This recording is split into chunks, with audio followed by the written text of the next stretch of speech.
बिस्मिल्लाहिर्रहमानिर्रहीम। ओलिगोस्पर्मिया एक ऐसी कंडीशन होती है कि जिसमें sperm count less than 15 million होता है। उस कंडीशन को हम लोग ओलिगोस्पर्मिया के नाम से जानते हैं। अब जिनकी शादी को कई साल हो गए, उनके यहाँ उनकी वाइफ जो है वो कंसीव नहीं हो रही हैं। कुछ इन्वेस्टिगेशंस वाइफ में कराए गए जो नॉर्मल आए, और मेल में जब सीमेन एनालिसिस कराया गया तो उनको पता चला कि अरे इनका तो स्पर्म काउंट ही कम है, या इनकी मोटिलिटी कम है, या इनकी मॉर्फोलॉजी ख़राब है। अब यहाँ पर लोग एक गलती करते हैं। वो गलती क्या होती है कि अगर काउंट कम होता है तो मार्केट में बहुत सारी ऐसी मेडिसिन अवेलेबल हैं जो ये क्लेम करती हैं कि इस मेडिसिन के इस्तेमाल करने से आपका स्पर्म काउंट इंक्रीज़ हो जाता है। अगर उनकी मॉर्फोलॉजी ख़राब है तो बहुत सारी मेडिसिन ऐसी हैं जो मार्केट में ये क्लेम करती हैं कि इस मेडिसिन के इस्तेमाल करने से आपके स्पर्म की मॉर्फोलॉजी सही हो जाती है। अगर उनको एस्थेनोस्पर्मिया है, मतलब क्या कि स्पर्म की जो मोटिलिटी है वो डिक्रीज्ड है, स्पर्म जो है मोटाइल नहीं है, नॉन मोटाइल स्पर्म बहुत ज़्यादा हैं, तो मार्केट में बहुत सारी मेडिसिन ऐसी अवेलेबल हैं जो ये क्लेम करती हैं कि ये मेडिसिन स्पर्म की मोटिलिटी को इंक्रीज़ करती है। अब ये लोग गलती ये करते हैं कि इनमें से जो भी कंडीशन उनको डायग्नोज होती है वो मेडिसिन खाना शुरू कर देते हैं। फ़ौरन क्या करते हैं, वो मेडिसिन का इस्तेमाल शुरू कर देते हैं। अच्छा, कुछ केसेस में स्पर्म काउंट इंक्रीज़ भी हो जाता है, मोटिलिटी इंक्रीज़ भी हो जाती है, मॉर्फोलॉजी करेक्ट भी हो जाती है, लेकिन ऐसा नहीं है कि हर किसी शख्स में ये चीज़ें पॉजिटिव आएँ। ऐसा हरगिज़ नहीं है। हो सकता है कुछ लोगों में हो भी जाएँ और ज़्यादातर लोगों में तो होता भी नहीं है। एक बात ये। दूसरी बात ये कि जिन लोगों में स्पर्म काउंट इंक्रीज़ होता है, मोटिलिटी इंक्रीज़ होती है या मॉर्फोलॉजी करेक्ट होती है, वो भी कोई ऐसा नहीं है कि मतलब हमेशा के लिए हो जाए, मतलब कि क्योर हो जाए, ऐसा नहीं है। बल्कि वो मेडिसिन ले रहे होते हैं, उस मेडिसिन के नतीजे में उनका स्पर्म काउंट इंक्रीज़ होता है, स्पर्म की मोटिलिटी जो होती है वो इंक्रीज़ होती है, बढ़ती है, और मॉर्फोलॉजी करेक्ट होती है। जैसे ही वो लोग मेडिसिन का इस्तेमाल छोड़ देते हैं, मेडिसिन ड्रॉप करते हैं, फिर से उनका स्पर्म काउंट डिक्रीज़ होने लगता है, मॉर्फोलॉजी डिक्रीज़ होने लगती है, और मॉर्फोलॉजी फिर से ख़राब होने लगती है। तो आखिर क्या वजह है, क्या गलती करते हैं लोग, किस गलती की वजह से ऐसा होता है कि ये इनका स्पर्म काउंट नॉर्मल नहीं हो रहा होता है, और मेडिसिन के छोड़ते ही ऐसी कंडीशन क्यों डेवलप हो जाती है। हमारे पास डेली बेसिस पर इस तरह के कई सारे पेशेंट तशरीफ़ लाते हैं जिनको इस तरह की परेशानी होती है, और वो इस गलत फहमी में मुब्तला हो जाते हैं कि हमें तो ऐसा लगता है कि इसका कोई इलाज ही अवेलेबल नहीं है। वो ये सोचने लगते हैं कि इतने दिनों से हम मेडिसिन खा रहे हैं और हमारी कंडीशन जूं की त्यों है, हमें तो इसमें कोई आराम नहीं हो रहा है, इंक्रीज़ होता भी है फिर से डिक्रीज़ हो जाता है, तो आखिर ऐसा क्यों होता है। आज के इस वीडियो में ये सारी चीज़ें हम डिटेल में आप लोगों से डिस्कस करने की कोशिश करेंगे, आप लोगों में अवेयरनेस लाने की कोशिश करेंगे, आप लोगों को अवेयर करने की कोशिश करेंगे कि अगर आपको इस तरह की कोई परेशानी है तो कैसे आप इस परेशानी को जड़ से ठीक कर सकते हैं और इन डिजीज़ को क्योर कर सकते हैं। ये सारी चीज़ें आज के इस वीडियो में हम कवर करने की कोशिश करेंगे। मेरे बारे में तो आप जानते ही हैं, मैं हूं डॉक्टर निज़ामुद्दीन कासमी।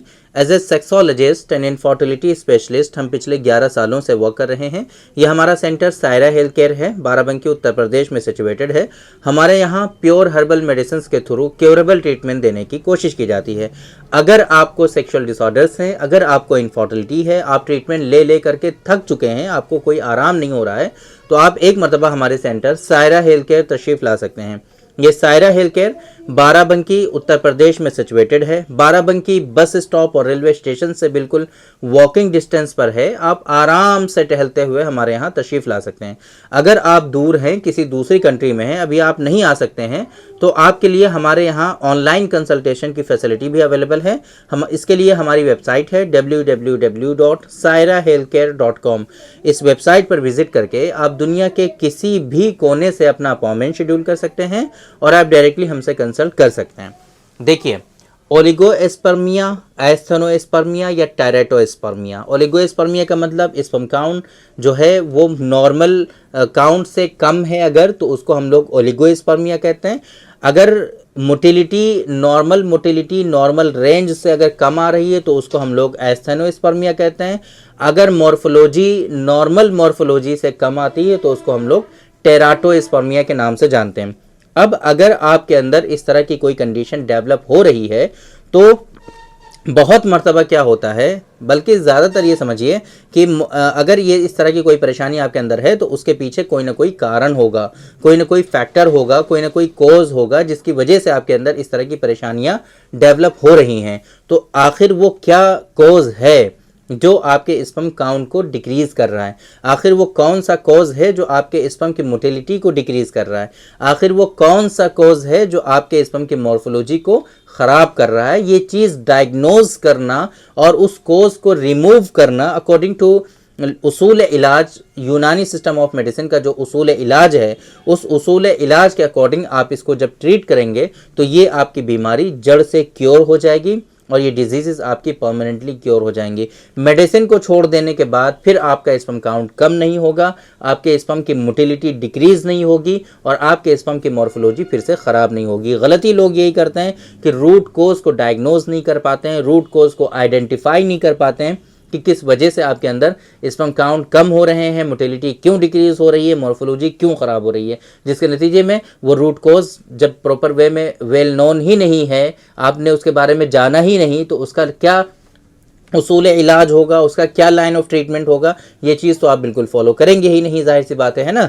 आप तो बस स्पर्म काउंट को बढ़ाने के लिए मेडिसिन ले रहे हैं, मॉर्फोलॉजी को करेक्ट करने के लिए मेडिसिन ले रहे हैं, स्पर्म की मोटिलिटी को इंक्रीज़ करने के लिए मेडिसिन ले रहे हैं, तो जाहिर सी बात है ये दवाएं जब तक आपकी बॉडी में असरअंदाज होंगी तब तक आपका काउंट थोड़ा बेहतर हो सकता है, मोटिलिटी थोड़ी बेहतर हो सकती है, मॉर्फोलॉजी कुछ सही हो सकती है, लेकिन ऐसा हरगिज़ नहीं है कि ये परमानेंटली क्योर हो जाए। ऐसा इन दवाओं से ऐसा मुमकिन नहीं है जब तक आप रूट कोज को डायग्नोज नहीं करेंगे। इसके रूट कोज बहुत सारे हो सकते हैं, बहुत सारी वीडियोज़ में हमने आप लोगों को ऑलरेडी बताया हुआ है, तो वो चीज़ें हम रिपीट नहीं करेंगे। हाँ, एक बात आप लोगों से ज़रूर करेंगे कि अगर आपको इस तरह की कोई परेशानी है तो कभी भी इस तरह की मेडिसिन जो आप डायरेक्टली लेने लगते हैं उन मेडिसिन से अपने आप को बचाना है। आपको कोशिश ये करनी है कि जब आपको ये चीज़ें डायग्नोज हो पा रही हैं, आपको पता चल पा रहा है कि स्पर्म काउंट आपका कम है, मोटिलिटी डिक्रीज्ड है, मॉर्फोलॉजी इनकरेक्ट होती जा रही है, ख़राब होती जा रही है, एबनॉर्मल होती जा रही है मॉर्फोलॉजी, तो आपको इसका रूट कोज डायग्नोज करने की कोशिश करनी है।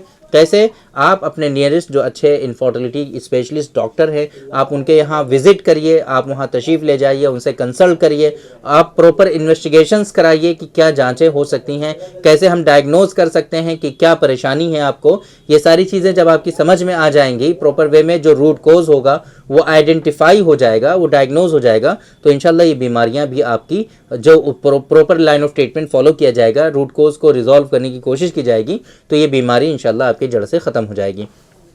इस तरीके से आपको अपना इलाज करना है ताकि ये बीमारियां जो हैं वो जड़ से आपकी क्योर हो जाएं और परमानेंटली ये डिजीज़ आपकी ठीक हो जाएं। तो आपकी समझ में होपफुली आया होगा कि अगर आपको ओलिगोस्पर्मिया डायग्नोज होता है, एस्थेनोस्पर्मिया या टेरेटोस्पर्मिया आता है, तो किस तरीके से आपको इलाज करना है, क्या चीज़ें आपको जो है फाइंड आउट करनी है और कैसे आपको इसका उसूल इलाज मुरतब करना है। उम्मीद करते हैं कि आज के इस वीडियो में जो इन्फॉर्मेशन हमने आप लोगों को डिलीवर करने की कोशिश की है वो आप लोगों को ज़रूर समझ में आई होंगी और आज के इस वीडियो से आप लोगों को ज़रूर फ़ायदा हुआ होगा। तो थैंक यू वेरी मच, बहुत बहुत शुक्रिया आपका। आज के इस वीडियो में इतना ही। इंशाल्लाह कल फिर मुलाकात होगी आपसे एक दूसरी वीडियो में, हम डिस्कस करेंगे आपसे एक दूसरे टॉपिक पर। तब तक के लिए आप हमें इजाज़त दीजिए। अस्सलाम वालेकुम।